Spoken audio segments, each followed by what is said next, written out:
ایک بادشاہ کے دربار میں ایک اجنبی نوکری کی طلب کے لیے حاضر ہوا۔ قابلیت پوچھی گئی، کہا سیاسی ہوں۔ عربی میں سیاسی افہام و تفہیم سے مسئلہ حل کرنے والے معاملہ فہم کو کہتے ہیں۔ بادشاہ کے پاس سیاستدانوں کی بھرمار تھی۔ اسے خاص گھوڑوں کے اسطبل کا انچارج بنا لیا جو حال ہی میں فوت ہو چکا تھا۔ چند دن بعد بادشاہ نے اس سے اپنے سب سے مہنگے اور عزیز گھوڑے کے متعلق دریافت کیا۔ اس نے کہا نسلی نہیں ہے۔ بادشاہ کو تعجب ہوا۔ اس نے جنگل سے سائس کو بلا کر دریافت کیا۔ اس نے بتایا گھوڑا نسلی ہے لیکن اس کی پیدائش پر اس کی ماں مر گئی تھی۔ یہ ایک گائے کا دودھ پی کر اس کے ساتھ پلا ہے۔ مصول کو بلایا گیا۔ تم کو کیسے پتہ چلا؟ نسلی نہیں ہے۔ جب یہ گھاس کھاتا ہے تو گائے کی طرح سر نیچے کر کے، جبکہ نسلی گھوڑا گھاس منہ میں لے کر سر اٹھا لیتا ہے۔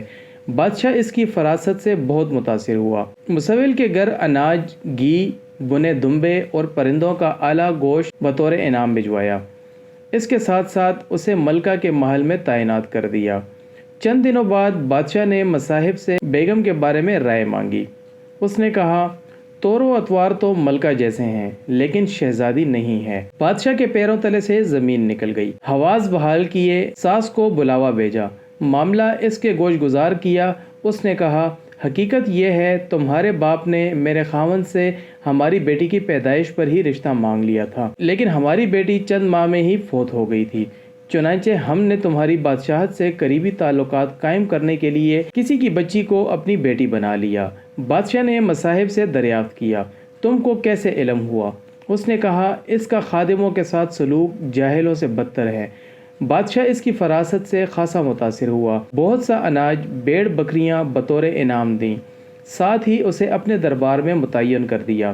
کچھ وقت گزرا، مصاحب کو بلایا، اپنے بارے دریافت کیا۔ مصاحب نے کہا جان کی امان۔ بادشاہ نے وعدہ کیا۔ اس نے کہا نہ تو تم بادشاہ زادے ہو نہ تمہارا چلن بادشاہوں والا ہے۔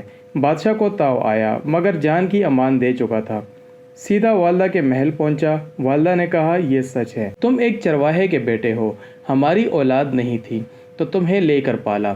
بادشاہ نے مصاحب کو بلایا، پوچھا بتا تجھے کیسے علم ہوا؟ اس نے کہا بادشاہ جب کسی کو انعام و اکرام دیا کرتے ہیں تو ہیرے، موتی، جواہرات کی شکل میں دیتے ہیں، لیکن آپ بھیڑ بکریاں، کھانے پینے کی چیزیں عنایت کرتے ہیں۔